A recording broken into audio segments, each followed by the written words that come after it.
Oke, kita langsung ke pemateri berikut ya dengan Profesor Joko Agus Purwanto ya. Halo, selamat pagi, Prof. Selamat pagi, Mas Budi.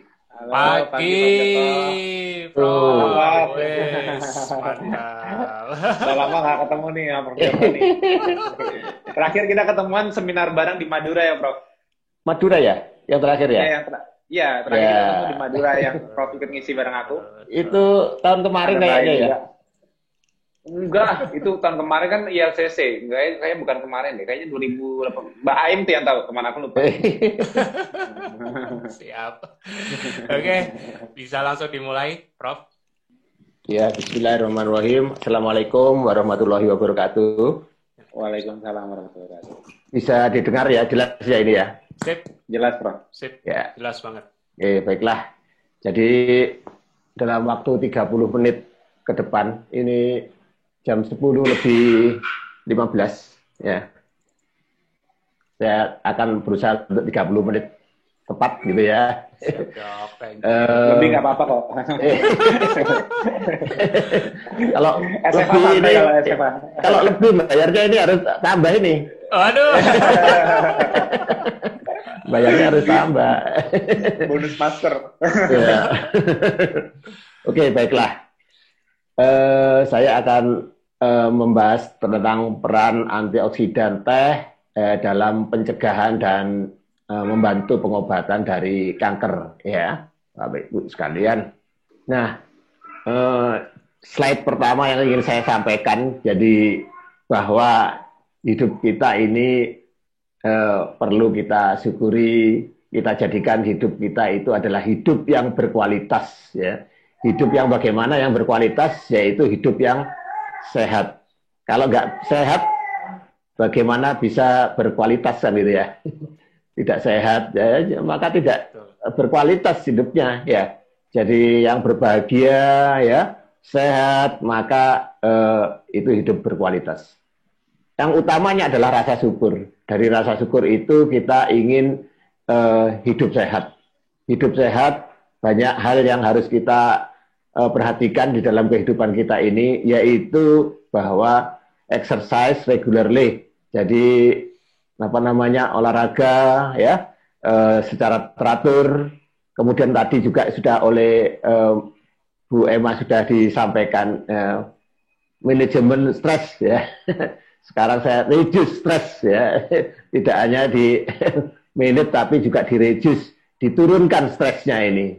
Enak Joko kalau ngomong ya, diturunkan stresnya. Saya ini yang stres ini nggak bisa menurunkan kan ini.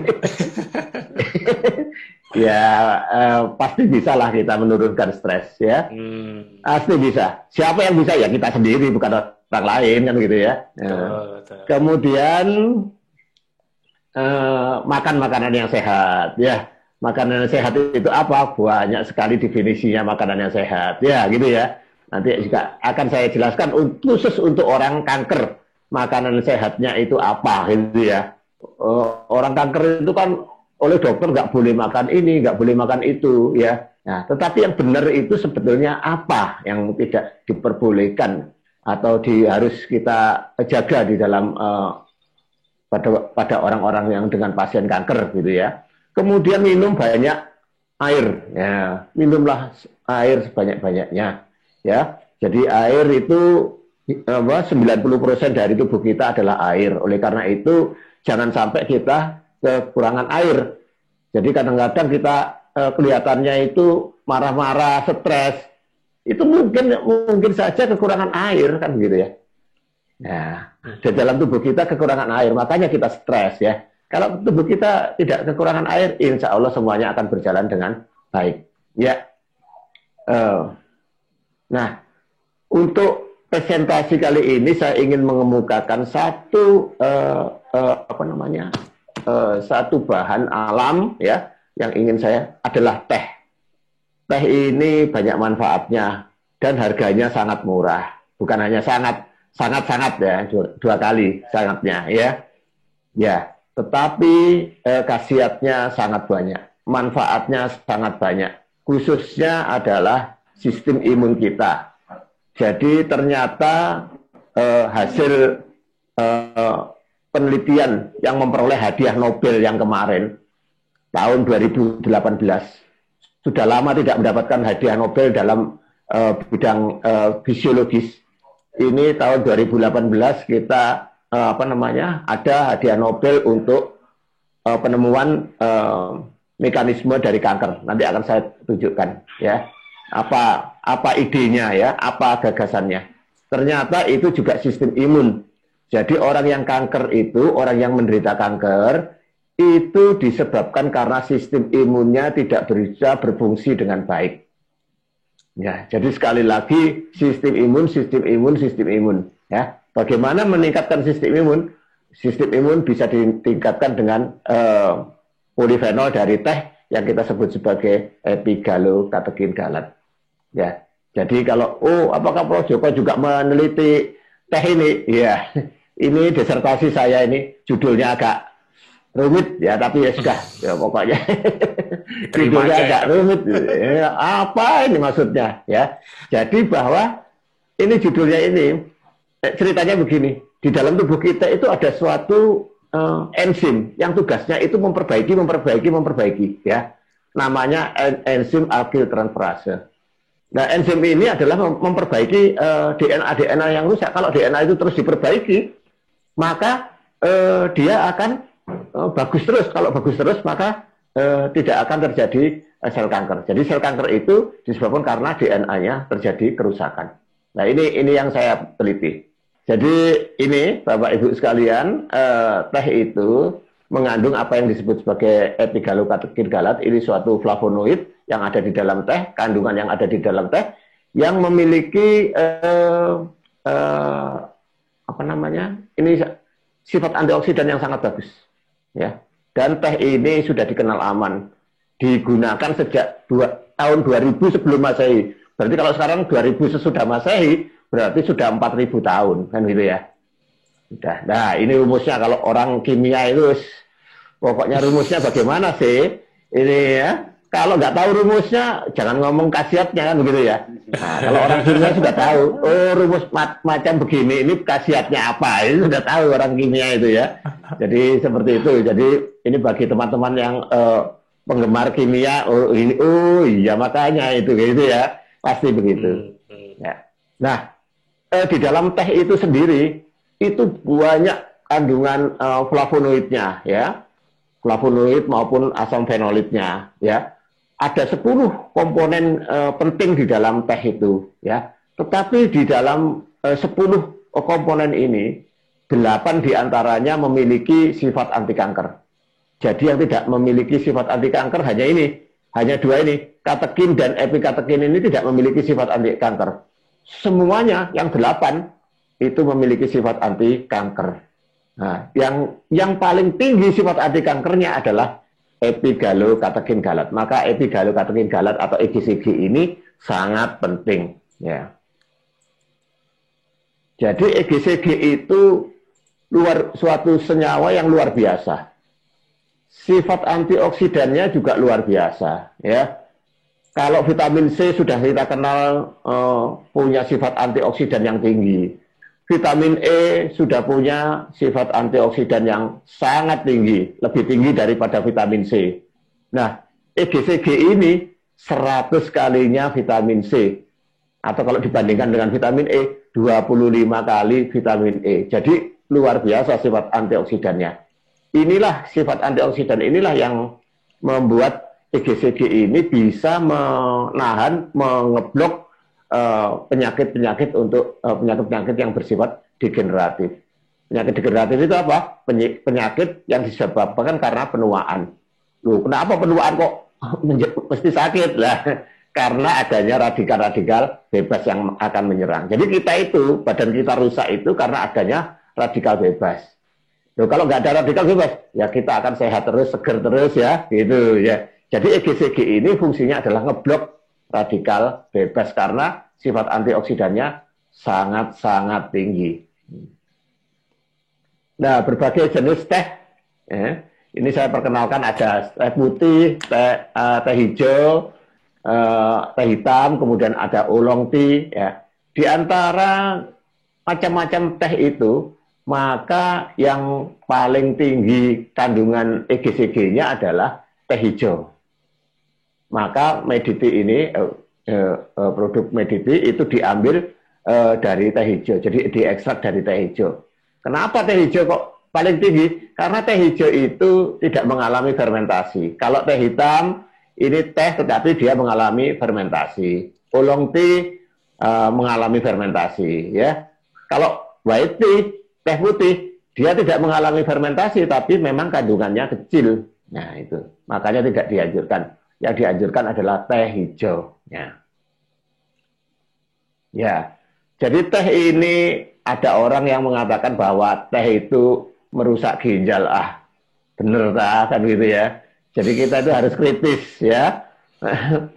Keliru, orang masyarakat mengatakan teh itu merusak ginjal, itu keliru. Ini jurnalnya mengatakan bahwa justru teh itu bagus untuk ginjal. Ya. Orang-orang yang mengalami di hemodialisis itu kalau diberi teh justru membaik. Ya. Jadi keliru kalau orang berpendapat bahwa teh itu bisa merusak ginjal. Itu pendapat yang tidak beralasan, ya, tidak ada dasarnya. Ya. Itu hoax saja. Ya. Nah, bukan hanya satu, ya. Bahkan orang diabetes, penderita diabetes, biasanya 50% dari orang yang hemodialisis itu disebabkan karena diabetes. Ya. Diabetes itu menyebabkan kerusakan pada ginjal. Nah, kerusakan pada ginjal ini untuk orang diabetes itu bisa diperbaiki dengan menggunakan teh ini. Jadi epigallocatechin galat itu memperbaiki kerusakan pada ginjal, ya, dengan caranya menekan oksidatif stres pada penderita diabetes, ya. Ada lagi, udah lagi ya. Jadi apa sih yang membuat kita sakit, ya, membuat kita organ-organ kita tidak bekerja dengan semestinya? Itu adalah yang disebut sebagai oksidatif stres. Stres karena tekanan karena adanya oksidasi, ya. Banyak. Apa saja yang menyebabkan oksidatif stres? Banyak, diantaranya yang dari luar ya. Itu asap kendaraan bermotor, kemudian makanan-makanan yang kita makan, ya, terutama yang daging-daging yang dibakar. Nah, bagi teman-teman ketofastosis, ya, boleh daging, tapi kurangi daging yang dibakar. Kalau mau digoreng Pak, bagaimana? Silahkan. Digodok Pak, bagaimana? Silahkan. Tapi yang dibakar, ya, itu perlu mendapatkan perhatian. Bukannya tidak boleh sama sekali loh, ya. Loh, kalau begitu sate nggak boleh, ya dikurangi, ya. Kalau begitu ikan bakar, nggak boleh. Bukan tidak boleh, tapi dikurangi, ya. Jadi ikan bakar, ayam bakar, pokoknya bakar-bakar, ya. Nah, ya, sate, ya, dan sebagainya. Ini ada komponen-komponen di situ yang bisa menyebabkan terjadinya oksidatif stres. Nah, ini sebaiknya dikurangi. Kalau tidak bisa dihindari, ya dikurangi, ya, begitu. Karena oksidatif stres ini banyak organ yang terkena bisa dengan oksidatif stres ini. Bisa kanker, bisa penuaan, diabetes, inflamasi, infeksi, dan sebagainya, ya. Tuh. Ya, ini beberapa penyakit degeneratif yang perlu kita pahami, ya. Itu bisa kita hambat, bisa kita tahan, ya. Itu dengan menggunakan antioksidan, ya. Penyakit jantung, osteoporosis. Osteoporosis apa hubungannya dengan antioksidan? Sangat besar, ya. Jadi osteoporosis itu penyebabnya adalah karena terjadinya radikal-radikal bebas yang menyerang sendi-sendi, ya. Diabetes mellitus, ya, radikal bebas yang menyerang sel-sel penghasil insulin beta pankreas kita, ya. Pada saat kadar gula darah kita yang tinggi pun di atas 288 miligram per desiliter, Nah, itu bisa apa namanya? Menyerang beta pankreasnya sendiri, jadi malah merusak. Jadi hati-hati dengan kadar gula yang tinggi, ya. Insya Allah kalau teman-teman yang dari ketofastosis tidak ada kadar gula yang tinggi itu, ya, sehingga relatif beta pankreasnya itu lebih baik daripada yang sering mengalami kenaikan dari glukosanya di dalam darah, ya, kemudian hipertensi, kanker dan lain-lain. Nah, EGCG dari teh itu mencegah terbentuknya sel kanker dan menghancurkannya, ya. Apa bisa mencegah itu? Ya, nih. Coba kita lihat di sini. Ya. Sistem imun kita, ya. Sistem imun kita itu tersedia untuk menghancurkan setiap tumbuhnya satu sel kanker. Satu sel kanker tumbuh itu sudah dihancurkan. Satu sel kanker tumbuh. Dan kita semua, saya, panjenengan semua, itu meskipun dalam keadaan sehat begini, itu muncul sel kanker setiap harinya. Ada sekitar 5.000 sel kanker setiap hari muncul di dalam tubuh kita. Tapi kenapa kita kok tidak kena kanker? Ya, karena ada sistem imun kita. Lah, ini kalau sistem imun kita itu mengalami kelainan, apa yang terjadi? Ya, sel kanker itu dibiarkan tumbuh. Ya, dibiarkan tumbuh, ya, akhirnya menjadi tumor, tumor menjadi kanker, dan akhirnya bermetastasis, berpindah dari satu tempat ke tempat yang lainnya. Ya, jadi mekanismenya begini. Kalau ada satu sel kanker yang tumbuh, itu pertama kali yang mengenali sel kanker itu adalah yang namanya NK cell, natural killer cell. Natural killer cell ini akan membunuh. Jadi natural killer cell ini suatu apa namanya tentara yang polisi yang bergerak cepat. Ya. Tetapi natural killer cell ini daya bunuhnya tidak bagus. Ya, kadang berhasil, kadang tidak berhasil, gitu ya. Jadi natural killer cell ini kadang berhasil, kadang tidak berhasil. Oleh karena itu begitu muncul natural killer cell, NK cell ini, maka dia menginduksi terekspresinya yang namanya interferon gamma, IFN gamma.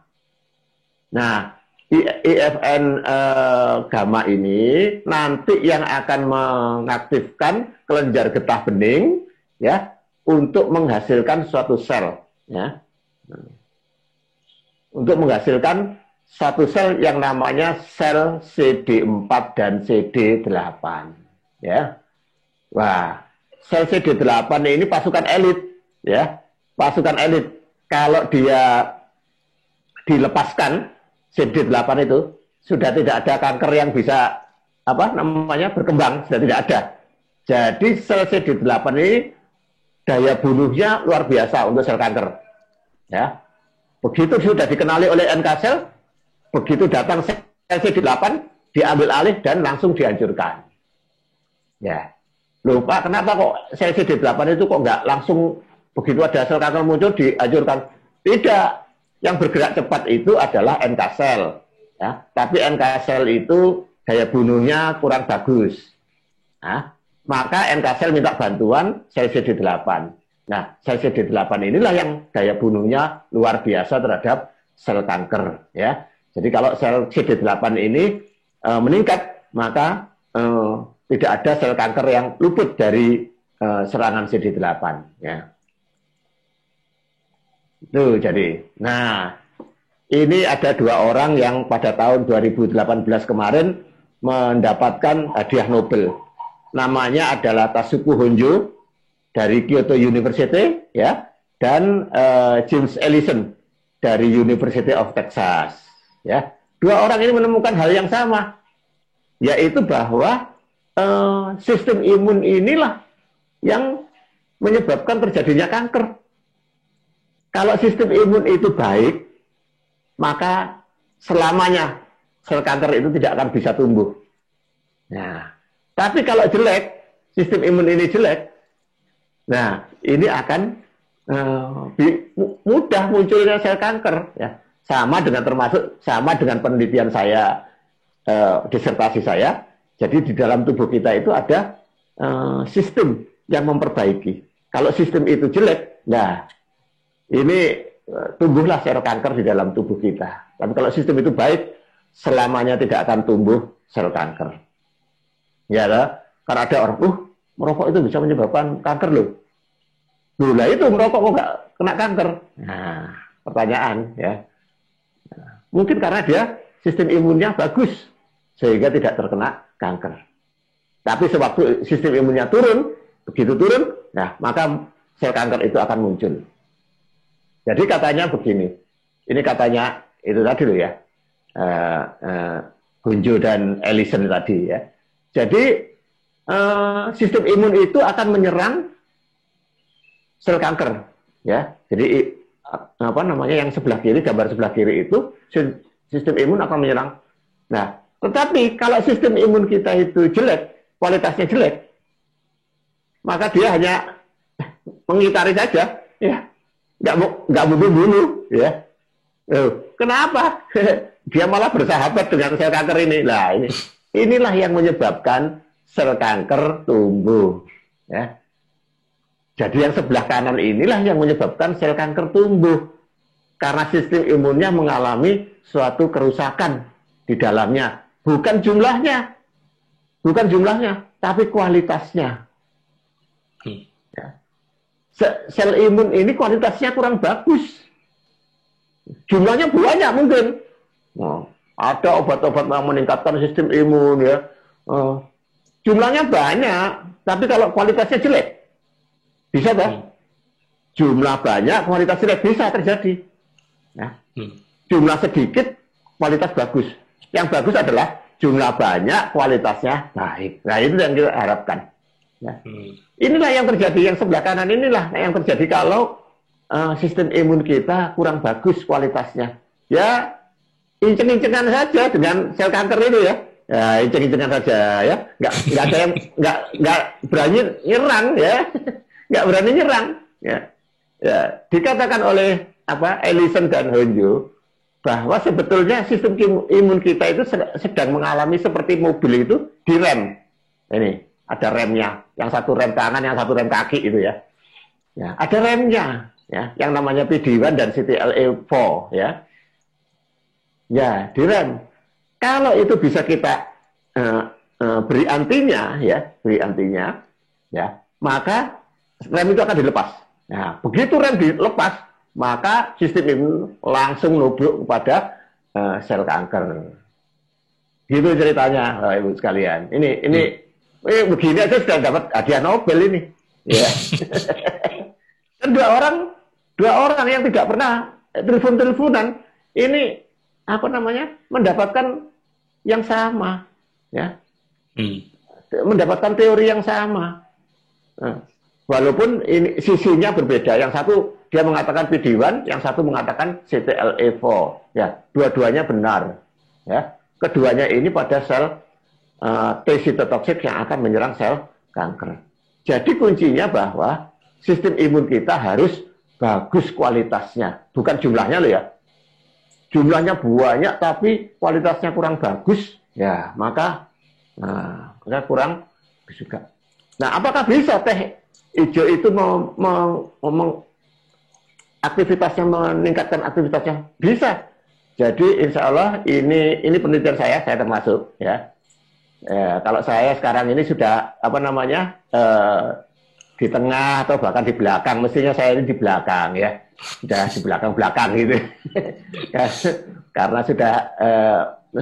sudah semuanya saya alihkan ke bimbingan saya. Jadi ini imunomodulator dari green tea. Jadi meningkatkan kualitas dari sistem imun dengan menggunakan teh hijau. Ini penelitian dari luar juga. Oh, itu penelitiannya Pak Joko pasti diarahkan ke sana. Tidak. Orang lain juga menyebutkan bahwa sistem imun itu bisa diperbaiki dengan menggunakan teh hijau. Ya, ini dikatakan bahwa meningkatkan sistem imun, ya, dan meningkatkan kualitas dari sistem imun. Nih, ya, terutama pada sel 4 dan natular killer cell, ya. Ya, artinya sistem imun penting untuk tumor. Sebetulnya ada 2 lagi. Ya, ini tambahan 1. Jadi selain dengan menggunakan sistem imun, EGCG ini juga bisa menghambat perkembangan sel tumor. Kenapa kok bisa begitu? Jadi sel tumor itu untuk tumbuh, sel tumor itu adalah sel yang perkembangannya, proliferasinya itu cepat sekali. Loh, kok bisa cepat, Pak? Nah, makanannya dari mana? Nah, ini. Kalau dia posisinya berada di tengah, jauh dari pembuluh darah, maka dia akan memanggil pembuluh darah. Jadi minta disuplai oleh pembuluh darah.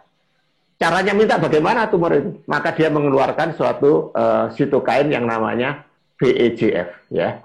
VEGF. Maka VEGF ini sangat penting. Kalau VEGF itu saya blok,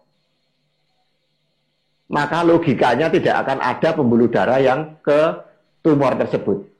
Kalau pembuluh darah itu tidak ke tumor tersebut, maka apa yang terjadi? Ya nggak dapat makanan. Kalau tidak dapat makanan, maka makin lama makin lemah, dan akhirnya mati. Ya, seperti itu ya. Jadi ini penting bahwa VEGF ini kita blok agar tidak ada pembuluh darah yang menuju ke kankernya. Kita lihat. Ya. Jadi ini pertama kecil begitu, panggil pembuluh darah melingkupi dari sel tumor tersebut, maka sel tumor itu jadi berkembang pesat karena diberi makan, ada suplai makanannya.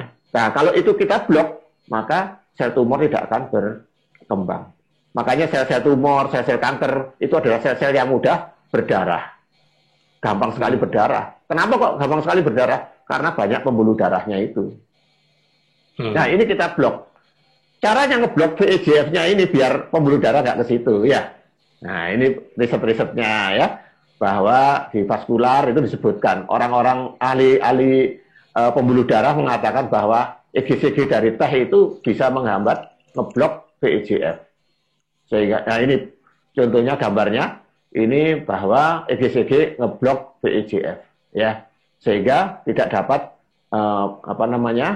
pembuluh darah. Akibatnya kanker itu tidak diberi makan. Kalau tidak diberi makan, maka dia akan mengecil, ya, VEGF.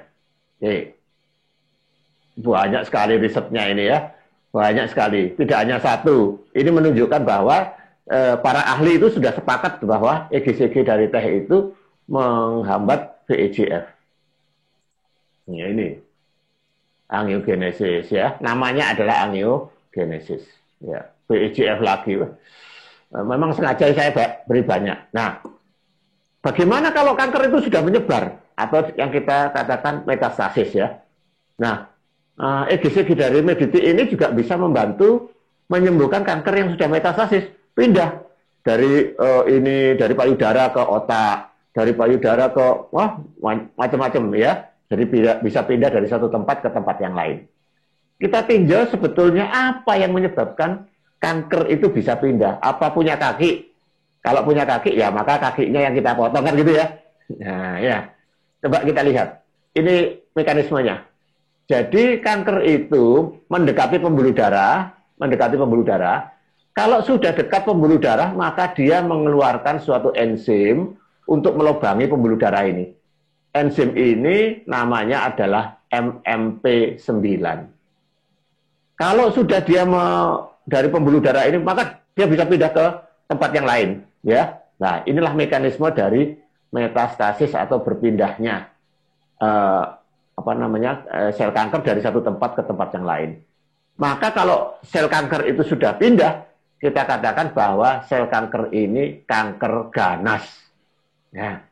Ganas itu bukan punya gigi yang bukan ya, karena bisa pindah itu ganas ya.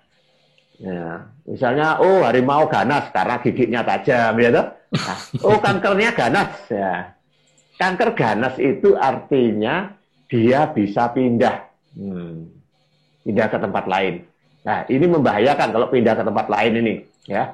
Kalau nggak pindah sih gampang. Nah, yang menyebabkan dia pindah itu namanya enzimnya adalah MMP9. MMP terutama yang nomor 9, ya, yang membuat dia pindah. Nah, apakah bisa teh ini EGCG dari teh ini menghalangi pembentukan dari MMP9? Nah, ini risetnya. Di tahun 2004, EGCG blok tumor promoter indus MMP9, ya. Nah, ini risetnya. Ini lagi risetnya, bukan hanya satu, makanya saya memberikan tidak hanya satu, biar bahwa pakar, para peneliti itu sepakat bahwa MMP9 ini yang harus diblok, ya. Nah, epigallocatechin galat don't regulate MMP9, ya. Ini kalau ini orang farmasi nih, ya. Bisa tak? Dia itu bisa ya, dihitung itu energinya, dihitung ya. Orang farmasi kan seneng gitu ya. Hitung energinya. Bisa melekat. Energinya sangat rendah. Kalau energinya sangat rendah itu artinya ikatannya kuat. Nah, ini pakai PCR. PCR itu tidak hanya digunakan untuk ngetes COVID saja, ngetes corona saja, tapi bisa juga untuk melihat MMP9-nya dihasilkan atau tidak. Nah, ini terlihat di gambar ini MMP9-nya kecil, ya, artinya sudah bisa diambat dengan menggunakan ekstrak teh hijau. Ya, ini untuk kanker metastasis teh hijau. Berikut, ini metastasis pada pada payudara, kanker payudara. Nah, coba kita lihat teh hijau paling tekanannya paling rendah, ya. Nah, ini sel yang sudah metastasis itu tadi, ya, bisa dihancurkan dengan teh hijau itu dengan hanya 13,12 mikrogram, ya, sangat kecil, ya, sangat kecil. Ya, ini liver metastasis, ya. Apakah ini bisa juga untuk dengan bagaimana kalau saya sudah mendapatkan kemoterapi? Nah, ini epigallocatechin galat itu malah meningkatkan terjadi sinergisme dengan yang namanya gefitinib. Kalau ada yang mendapatkan kemoterapi dengan menggunakan iresa itu isinya adalah gefitinib, ya, itu akan terjadi synergistic suppression of epidermal growth factor receptor, ya, dan MMP2, ya, ini. Ya, bagaimana dengan orang yang mengalami radioterapi? Ini juga bisa, ya. Nih, ya. Ini yang radioterapi saja, radioterapi alone itu masih banyak yang hidup sel kankernya. Kalau radioterapi ditambah dengan teh, sudah penekanannya sangat luar biasa. Nah, ini terakhir yang akan saya sampaikan bahwa diet apa yang baik bagi penderita kanker. Banyak dokter yang jangan makan daging merah, jangan makan ini, jangan makan itu, jangan makan ini, ya. Sekarang akan saya lihat dari tinjauan dari pustaka yang benar, ya. Jadi ini adalah metabolisme karbohidrat. Wah, ini sudah dijelaskan oleh Mas Tio berkali-kali nih, ya. Jalur metabolisme karbohidrat, ya.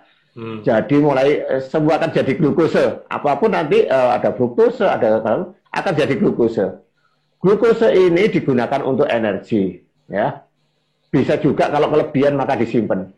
Nah, kalau di kelebihan lagi, maka glukose ini akan dimetabolisme. Biasanya metabolismenya itu di mitokondria.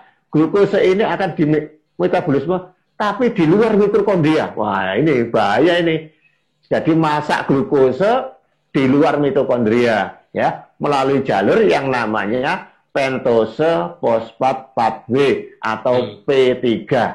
Nah, hasilnya, bahayanya adalah hasilnya adalah ribose 5-fosfat. Ribose 5-fosfat ini adalah makanannya sel kanker.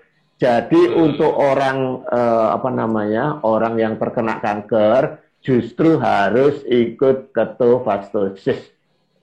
Kurangi glukosenya, kurangi karbohidratnya, karena bahaya pada metabolisme pentose fosfat 4W atau P3. Ya. Kenapa? Karena akan terbentuk yang namanya ribose 5-fosfat. Nah, Pak, ini anu dah, ini gambarannya Prof Joko sendiri dah. Nah, ini gambar ini saya juga ngambil kok ya. Nah, ada risetnya. Riset ini dilakukan hasil riset tahun 2018, masih baru risetnya. Ya, jadi dikatakan bahwa pentose fosfat 4W itu sebagai potensial target untuk cancer terapi. Jadi orang yang mau terapi cancer itu justru karbohidratnya harus ditekan. Yes. Ya. Jangan banyak-banyak karbohidratnya. Karbohidratnya harus ditekan. Ya. Karena bahaya pada jalur pentose fosfat 4W ini. Ya. Nah, kenapa? Karena tadi menghasilkan ribose 5 fosfat. Ada risetnya. Ya. Jadi bukan itu katanya nggak boleh makan karbohidrat. Nah, katanya ya. Bukan katanya sekarang ini ya, hasil risetnya. Nah, ini hasil risetnya juga begitu. Mengatakan bahwa untuk sel normal, itu glukosa itu biasa. Ya. Dia butuh glukosa sedikit saja. Tapi kanker sel tidak butuh glukosa yang banyak. Untuk apa? Dia akan membangun yang namanya asam nukleat. Ya. Asam nukleat ini dengan akan membentuk pertumbuhan dari proliferasi. Proliferasinya tambah. Maka glukosa untuk orang kanker tidak baik. Nah, jadi minum minuman yang manis untuk orang kanker tidak baik. Saya tidak mengatakan nggak ada daging merah, nggak ada risetnya, ya. Ya, kalau glukosa ada risetnya. Ya. Ini, nah bagaimana kalau dengan teh ini, ya? Teh kalau untuk orang kanker, teh ini akan masuk ke dalam sel, kemudian dia menekan namanya sirtuin 3. Ya, menekan sirtuin 3, ya. Sirtuin 3 ini seperti pemadam kebakaran. Kalau ini ditekan, maka nggak ada lagi pemadam kebakaran. Ini mitokondria itu kan tempatnya memasak makanan di dalam sel. Wah, itu banyak sekali radikal bebas di situ. Ya, kalau tidak ada sirtuin 3, maka dia bisa mati. Ya. Jadi untuk kanker sel, kalau EGCG ini masuk ke dalam kanker sel, maka selnya akan mati. Ya. Matinya karena sirtuin 3-nya ini ditekan. Nah, tapi kalau pada normal sel tidak. EGCG kalau masuk pada orang sehat, orang normal, sirtuin 3-nya sudah malah ditingkatkan. Kalau sirtuin 3-nya ditingkatkan, ibaratnya dapur itu menjadi dingin.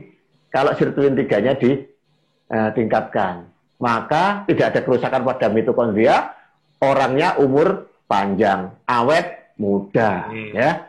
Ya, maka dia bisa mencegah namanya aging. Ini ada bimbingan saya yang khusus dia mempelajari tentang mediti ini terhadap aging, ya, terhadap penuaan. Apakah tikus yang diberi EGCG ini lebih mudah dibandingkan dengan tikus yang tidak diberi EGCG, kan itu ya? Ini masih tikus ya. Kalau yang untuk orang stroke sudah pada tahun ini penelitian saya pada orang yang terkena stroke. Jadi dibandingkan kognitifnya orang-orang yang stroke tanpa diberi teh ini dengan orang stroke yang diberi teh ini, ya. Dilihat kognitifnya, ya, bagaimana nanti kognitifnya. Ini sirtuin 3 tersebut, ya, itu bukan hanya digambar itu, gambar tok, ya. Nah, ini hasilnya. Jadi memang benar-benar pada orang normal sirtuin 3-nya meningkat. Ini pada orang normal sirtuin 3-nya meningkat. Nah, ini pada sel kanker sirtuin 3-nya menurun.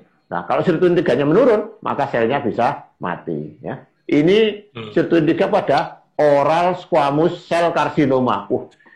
Ini OSCC ini adalah kanker yang paling ganas di dunia, ya. Jadi banyak yang tidak tertolong dengan menggunakan orang yang menderita OSCC ini banyak yang tidak tertolong, ya. Nah, ini bisa ditekan, ya. Apalagi yang gampang-gampang seperti kanker payudara, insya Allah banyak yang sudah menyatakan bahwa kankernya mengecil, ya. Ya, jadi ini. Nah, apa bedanya sih Mediti ini dengan teh biasa? Sebetulnya sama bahan dasarnya sama. Hanya saja yang teh ini itu masih kaya akan kofeinnya, membuat jantung kita berdebar-debar. Ya, kalau minum teh kadang-kadang perut perih, itu adalah kofeinnya, ya.